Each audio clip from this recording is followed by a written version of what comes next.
আজকে বীরভূম জেলা স্কুলের ছাত্রদের জন্য এবং বিশেষভাবে গোটা বীরভূম জেলার শিক্ষার ইতিহাসে মিস্টার এম গ্রেগরি, যিনি কিনা বীরভূম জেলা স্কুলের প্রথম হেডমাস্টার ছিলেন 1852 থেকে 1856 সাল পর্যন্ত। মিস্টার গ্রেগরি দায়িত্ব নেওয়ার পরে স্কুলটাকে সুন্দরভাবে সাজিয়েছিলেন।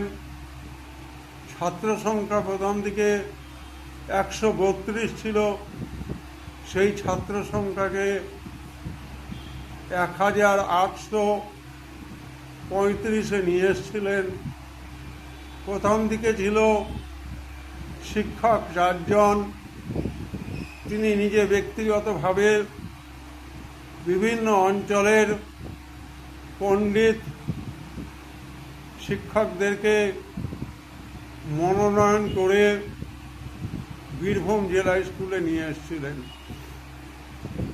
আমরা দেখতে পাই বীরভূম জেলা স্কুলের যে অনার বোর্ড রয়েছে, সেখানে বছরের পর বছর ছাত্ররা গভর্নর গোল্ড মেডেল পেয়েছে এবং সংখ্যাটা 1-2 জন নয়, সংখ্যাটা কিন্তু 25 জন। মাধ্যমিক এবং উচ্চ মাধ্যমিক দুটো স্তরে বীরভূম জেলা স্কুলের সাফল্য নজর কাড়া এবং সারা পশ্চিমবঙ্গে বীরভূম জেলা স্কুল একটা মাইলস্টোন তৈরি করেছে।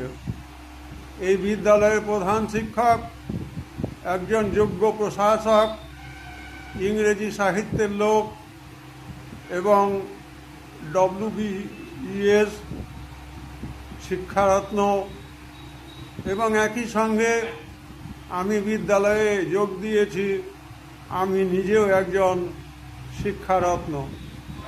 এই বিদ্যালয় একে অপরের সঙ্গে কোনো রাজনৈতিক পরিবেশ নয়, একটা পরিবেশ তৈরি করে শিক্ষার উন্নয়ন এবং ফলকে ধরে রেখেছে।